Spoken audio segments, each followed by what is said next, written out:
Hi everyone. My name is Tim Lenes, and I am one of the leaders here at Next, and I will be talking through our study as we continue into Exodus. So this week specifically, we'll be looking at chapters 7 through 10. So I want to do a bit of a recap because we really need to know what's going on in this story, because of all the books of the Bible, Exodus is one of the most linear. It really tells like a story or a movie. So if you remember up to this point, God had called Moses and his brother Aaron to go to Egypt and to talk to the Pharaoh. And he wanted him to go to the Pharaoh and tell him to let all of his Jewish slaves go. But as Alex told us last week and demonstrated, Pharaoh, and honestly Egypt as a whole, was anything but open to the idea of a foreign god telling them what to do. And notice how I say that, foreign god, right? Because Egypt had their own. In fact, they had a pantheon of gods who they worshipped. And as the Israelites were their slaves, they assumed that their gods were more powerful than the God of the Jews. And the tension between the God of Israel and the gods of Egypt only grows as we get deeper into this book. But in order to fully understand that, I think that we should do a little bit of study into just Egyptian culture and their religion as a whole, specifically. So what I'm going to do is we're going to play a real quick game. It's really just a quiz. I'm going to throw up some slides up here, and in the slide you will see a picture of a hieroglyphic depiction of an Egyptian god, that god's name, and 4 multiple choice answers for what that god's believed domain was. I want to see if you guys can get it. We're not keeping points. I'm not rich like Redemption Chapel to have gift cards to throw out to you guys. But I'm just curious to see how you do. If this is a little fun for you guys, I heard Rose took my quiz earlier today and failed. So I don't know what the failing number is, but I'm guessing she only got 2 right. So if you guys can get better than 2, you've done better than Rose. So let's get this first one up here. Click. So this is Set. That is what he looks like, or what they depicted him as looking like. Do you guys think he is the god of fish, the god of fear, the god of nail polish? I don't know if you can see those nails, but they are killer. Or the god of the desert? Give you some time to think about it. Set was the god of the desert. I guess I could kind of see it, like a jackal is his head. So those are desert animals. I don't know. Okay, next. We're starting off easy. Ignore the picture for this one. That's actually not what that god looks like. I don't know what happened there. Somewhere in translation of me sending the slides and someone building them, they got the wrong picture up there.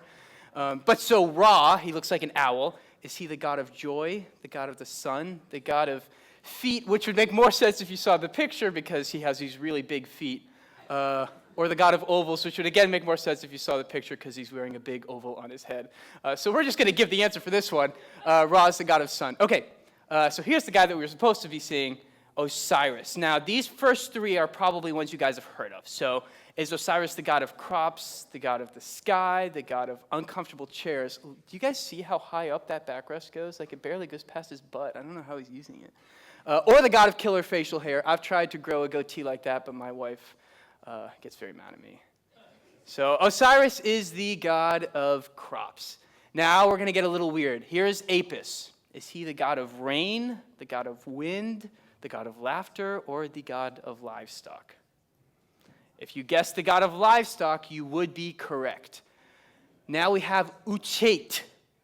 No clue how to say that one. Is she the goddess of beauty, the goddess of hope, the goddess of flies, or the goddess of the hills? What do we think? You're right, she's the goddess of flies. Makes a lot of sense. I would love to worship someone who is in control of flies. I'm sure that's a great position to have. Okay, now here is Heket. Is she the goddess of night, the goddess of death, the goddess of trees, or the goddess of birth? What do we think? Yeah, if you said the goddess of birth, you'd be right, because whenever I think of something or someone being born, I also think of a frog-headed woman. I don't know. So why is it important? Why is it important to know who all of these gods are? Well, we need to remember that the whole Bible, and especially Exodus, was written in a particular time to a particular group of people to tell a particular story. If you don't understand the context of what these events are happening, we miss a lot of what there is. So as we read and we keep these gods in the back of our minds, we'll notice that God actually individually challenges these gods. So let's dive into our passage. So this is Exodus 7:14 through 16. Then the Lord said to Moses, Pharaoh's heart is hardened. He refuses to let the people go. Go to Pharaoh in the morning as he is going out to the water. Stand on the bank of the Nile to meet him, and take in your hand the staff that turned into a serpent. And you shall say to him, the Lord, the God of the Hebrews, sent me to you, saying, let my people go, that they may serve me in the wilderness. But so far you have not obeyed me. So far, Pharaoh has rejected all of the Lord's offers, and this mistake was a grave one. Despite working wonders and turning a staff into a snake, Pharaoh was unconvinced of the Lord's power. Once he saw his magicians successfully do the same thing, he knew that his gods, or thought he knew that his gods were stronger. As a result, the Lord decided to work greater and greater wonders until his people were finally set free. And he does this by sending a series of 10 plagues that were meant to do more than just scare the Egyptians. Through the medium of different curses, Yahweh would systematically challenge and defy every Egyptian god. And I want to prove this to you. So right here we have the plague. So on our right-hand column, it's going to be the name of the plague that happens. In the middle, we'll say the god. And on the right, it will be the domain that this god was supposed to be in control of. So, plague number 1, the Lord turned the Nile to blood, like we read about, which is a direct attack against Khnum, who was the guardian of the Nile. He wasn't a good enough guardian because the water became blood. The second plague, hordes of frogs came out from the land of Egypt, and this is a challenge against Heket, who we had read about, who was the goddess of birth. The third plague challenged Set, the god of the desert, as swarms of gnats made the dry parts of Egypt uninhabitable. The fourth plague brings about flies to challenge Uchet, the goddess of flies. The fifth plague kills all of the Egyptian livestock, destroying the country's store of food and challenging Apis, the god of livestock. The sixth plague covers every Egyptian in disgusting and painful boils, which is a challenge against the goddess of medicine, Sekhemt. The seventh plague brings about storm clouds spewing fire and hail. This is to challenge Nut, the goddess of the skies. The eighth plague brings about swarms of locusts that eat all of the Egyptian farms to challenge Osiris, the god of crops. The ninth plague brings about nothing but days of darkness to challenge Ra, who is the god of the sun. And the 10th plague is actually so important, we'll talk about it next week. But to see what I'm trying to show you, that these plagues, my whole life as I was learning about them, I'm like, these are so random. But as you dig into it, you realize that they were very intentional. What God was doing through these plagues was coming to the Egyptians and saying, these gods that you worship, who you believe have power over any of these domains, cannot help you. They cannot protect you, and they are not more powerful than me. I am the one true God and the one true being who can control all of these different domains. And one further way that he proved that is we need to keep in mind that through all of these plagues, not a single injury, inconvenience, or uncomfortability came to the Jews and their neighborhoods. The Jews, during the period of darkness, had full sunlight. During the time of boils, they had perfect skin. During the hordes of frogs, not one could be found in the Jewish neighborhoods. God wanted to make it clear that in a war between the gods of Egypt and the God of the Jews wins every time. So, how did Pharaoh respond to all of these different plagues?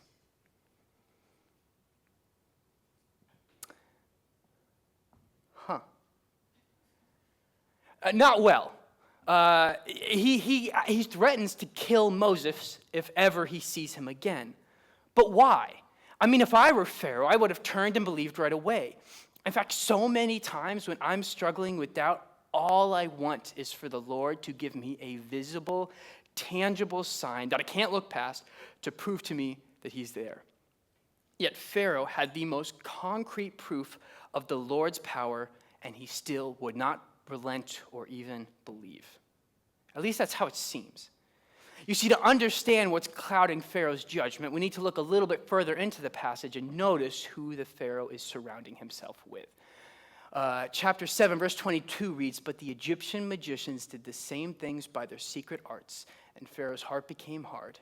He would not listen to Moses and Aaron, just as the Lord had said."